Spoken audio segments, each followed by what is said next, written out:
کامیاب. تو جو ہے ہم جو ہے ایمان والے ہیں. دوسری چیز ہم مسلمان ہیں. مسلمان کے لیے کیا چیزیں ضروری ہیں یہ بھی ہمیں خیال رکھنا چاہیے. مسلمان کے لیے ایمان سب سے بڑی چیز ہے کہ ایمان اور مسلمان دونوں چیزیں ایک ساتھ رہنا چاہیے, جدا ہونا نہیں چاہیے. اس کے بعد جب ہم ایمان والے ہیں, مسلمان ہیں, تو مسلمان کے ساتھ ہماری پہچان بھی یہ ہونا چاہیے باقی ہم مسلمان ہیں. اور اس کے بعد اب پاکی کا ہمیں خیال رکھنا ہوگا کہ ہم مسلمان کے لیے پاکی کتنی اہم چیز ہے, پاکی کتنی ضروری چیز ہے. پتہ لگا کہ ہمارے گھر کا انتقال ہو جائے, ہم نے آیت کریمہ نفسی ذائقۃ الموت بھی جو ہے اتنی پختہ یاد ہو چکی ہے کہ شاید ہم نے سینکڑوں جنازے اپنے کاندھے پر رکھے ہوں گے, ہزاروں کی تعداد میں محفل میلاد پاک میت کے سوئم کی پاکا میں بیٹھے ہوں گے. تو شاید کہ کوئی بغیر پڑھا لکھا میں یہ سمجھتا ہوں اس دور کے اندر ایسا نہیں ہے جس کے یہ آیت کریمہ پکی یاد ہے, ترجمہ بھی یاد, آیت کریمہ بھی یاد. لیکن پھر بھی اس کا رزلٹ کیا آتا ہے؟ ہم نے طہارت کے بارے میں بھی سنا, وضو کے فضائل بھی سنے, غسل کے فضائل بھی سنے, فرائض غسل بھی سنے, فرائض وضو بھی سنے. لیکن پھر بھی پتہ یہ لگا کہ ہمارے یہاں انتقال ہوا, غسل کا موقع جب آیا, انتقال ہوا تو پتہ لگا کہ انتقال والدہ کا ہوا ہے اور بیٹا غسل کرنے کے لیے اب اپنے کپڑوں کو لے کر غسل خانے میں جا رہا ہے.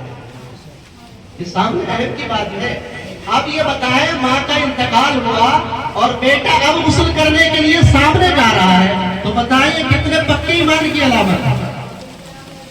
آپ اسے پختہ ایمان کی علامت کہیں گے, پکے مسلمان ہونے کی پہچان کریں گے کہ ماں کا انتقال ہو, باپ کا انتقال ہو, بھائی کا انتقال ہو, اب موقع پر غسل کرنے جا رہا ہے. خدا نہ کرے کہ اس موقع پر تیرا ہی انتقال ہو جاتا تو بتائے تو ذرا صحیح کلمہ نصیب ہوتا. ایمان والے کے پاس جو پاک ہوتا ہے رحمت کے فرشتے حاضر ہوتے ہیں. ہم چاہے سفر میں رہے, حضر میں رہے, تجارت میں رہے, مال میں رہے, کاروبار میں رہے, بزنس میں, جہاں رہے, پہلے ہمارے پاکی ہونا چاہیے.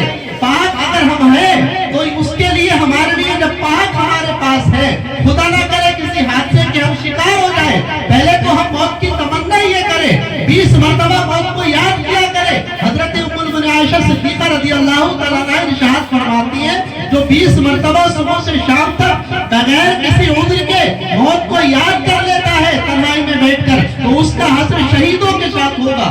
موت کو اس لیے یاد نہ کرے کہ بچوں نے اگر اس کو کھانا نہ دیا تو تم نے موت کو یاد کر دیا. اللہ تعالیٰ نے کوئی بیماری اگر انسان کو دے دی, اس نے پریشان ہو کر موت کو یاد کیا. خدا نہ کرے پیسہ نہ رہا تو اس نے موت کو یاد کیا. موت کو یاد کرنا نہیں ہے بلکہ بغیر کسی عذر کے اگر موت کو 20 مرتبہ بندہ یاد کر لیتا ہے تو اس کا حشر شہیدوں کے ساتھ ہوگا. اب خدا نہ کرے اگر ہماری موت واقع ہو جائے کسی حادثے کے اندر, ہم ناپاک ہو تو بتاؤ ہمارے پاس رحمت کے فرشتے آئیں گے. حدیث پاک میں آتا ہے کہ جب بندہ حالت سفر کے اندر ہوتا ہے, سفر یہ کہتے ہیں کہ ہم یہاں سے اگر شیش گڑھ تک جاتے ہیں, راستے کے مقام کو جو ہے ہم سفر کریں گے, بلاسپور تک جاتے ہیں, کس مقام پر جاتے ہیں. میں بتا رہا تھا کہ ہمارا خدا نہ کرے حادثے کے اندر اگر موت ہو جائے, حادثے کے ہم شکار بن جائیں اور وہاں پر ہمارا گھر والا بھی کوئی نہیں ہے, کوئی عزیز بھی نہیں ہے, باپ وہاں نہیں رونے والا, ماں رونے والی وہاں نہیں, لیکن اگر آدمی پاک ہوتا ہے, ایمان والا ہوتا ہے, تو اس کے پاس فرشتے حاضری دیتے ہیں. اس کے پاس اگر وہ حادثے کا شکار ہو جائے, اب وہاں پر دیکھنے کے بعد وہ پہلے الفاظ کو یاد کرتا ہے, ایسے حادثے میں ماں کو یاد کرتا ہے, باپ کو یاد کرتا ہے کہ کاش میری ماں ہوتی اس موقع پر مجھے سینے سے لگا لیتا. سانسیں چل رہی ہوتی ہے, اپنے والدین کو یاد کرتا ہے, بھائی کو یاد کرتا ہے, تکلیف اس کے ذمہ پر تکلیف ہوتی ہے یاد کرتا ہے. اللہ تبارک و تعالیٰ بندہ پاک ہوتا ہے, اس کے پاس رحمت کے فرشتوں کو بھیج دیتا ہے, کہا میرے بندے پریشان ہونے کی ضرورت نہیں ہے. اب وہ فرشتے اس کے پاس اس کی ماں کی شکل کے اندر اس کے بھائی کی شکلیں اختیار کرنے کے بعد آ جاتے ہیں. پتہ لگتا ہے اب اس کی جاگنی کا وقت اگر آ گیا ہے, اپنی ماں کو دیکھ کر خوش ہو جاتا ہے بندہ, باپ کو دیکھ کر خوش ہو جاتا ہے. لیکن پتہ لگا کہ اگر وہاں پر جو ہے ہم نے جو ہے پاک نہیں تھے, موقع پاکی کا گے، اس لیے خیال کرے ہم جب جنازوں میں جایا کرے، ہم میتوں میں جایا کرے تو ہمیشہ پاک رہا کرے. پتہ نہیں ہے کہ آپ کو صبح کو سانس نکل جائے، شام کو سانس نکل جائے، اس لیے تنہائی میں بیٹھ کر موت کو یاد کیا کرے. پتہ لگتا ہے انتقال میں آئے کتنے معاملے ایسے ہوتے ہیں کہ ماں کا انتقال، باپ کا انتقال، اب بیٹا غسل کرنے کے لیے جا رہا ہے تو بتائے تو ذرا صحیح ایسا بیٹا ہے جو کہ قرآن پاک کی تلاوت میں سمجھتا ہوں کہ زندگی میں کبھی موقع نہ ملا تجھے پڑھنے کا. اگر کیا کرتا ہے اولاد جب جوان ہوتی ہے تو باپ کی طرف ہی شکایت کو محسوس کرتی ہے کہ ہمارے باپ نے ہمیں پڑھایا نہیں تھا. پڑھایا تو تھا لیکن پڑھا نہیں تھا. خدا نہ کرے دنیا کی باتیں تو ہمارے ذہن میں پھنس سکتی ہے، لیکن اگر چلیے ٹھیک ہے میں مانتا ہوں قرآن پاک کی آپ کے پاس تلاوت نہیں ہے تو درود پاک تو آپ پڑھ سکتے ہیں، اتنا بھی نہیں ہے. کلمہ شریف تو پڑھ سکتے ہیں، اتنا بھی نہیں ہے. ایک مرتبہ جو ہے کچھ سبحان اللہ تو کم سے کم کھڑے ہو کے کہہ سکتے ہیں. زندگی کا جینا مسلمان کے لیے بیکار ہے جس کے کلمہ طیبہ یاد نہیں ہے، جس کے درود پاک یاد نہیں ہے، سورہ اخلاص جس کے یاد نہیں ہے، وہ مسلمان کہلانے کے لائق ہی نہیں ہے. جس کے پاس نماز کی پڑھنے کی تلقین نہیں ہے، اس لیے کہ اگر مسلمان کے پاس نماز بھی یاد نہیں ہے تو کم سے کم کوشش تو کرے. اگر نکرت کی زبان سے کوشش کرے گا تو شاید کہ پڑھے لکھے کا پردہ قبول نہ، اس کی نکرت کی زبان کا پردہ قبول ہو جائے. اب اگر کلمہ بھی پڑھنا نہیں جانتا ہے تو ماں کے پاس یا باپ کے پاس انتقال کے وقت میں جاگنی کے وقت میں حکم یہ ہے کہ اب کیا رہا دنیا میں والدین کی خدمت. حدیث پاک کے اندر آیا ماں باپ کی خدمت کے بارے میں اللہ کے رسول صلی اللہ علیہ وسلم کی بارگاہ میں چند صحابی حاضر ہوئے. کہا یا رسول اللہ صلی اللہ تعالی علیہ وسلم ہماری والدین کا دنیا سے انتقال ہو گیا، ایک عرصے دراز زمانہ گزر گیا. یا سرکار نے فرمایا تمہارے والدین کا انتقال ہو گیا، تم قبرستان میں چلے جاؤ، ان کے بیت سرانے کے قریب کھڑے ہو جاؤ، ان کے لیے دعائیں مغفرت کر دو، ان کے لیے دعائیں مغفرت کر دو. میرے آقا نے ارشاد کہا یا رسول اللہ صلی اللہ علیہ وسلم ہم جانتے ہیں یہ، لیکن ہم پتہ نہیں تھا ہمارے والدین دنیا سے جب انتقال کر کے گئے تھے تو اس موقع پر ہم بہت چھوٹے سے تھے، ہمیں پتہ نہیں تھا کون سے قبرستان کے اندر وہ مدفون ہوئے ہیں، کون سے قبرستانوں میں لوگوں نے. میرے آقا ارشاد فرماتے جاؤ گھر کے اندر چلے جاؤ، لیکن میرے آقا نے فرمایا جاؤ اور لکیروں کو کھینچ دیا، کہا جاؤ گھر کے اندر کھڑے ہو جاؤ،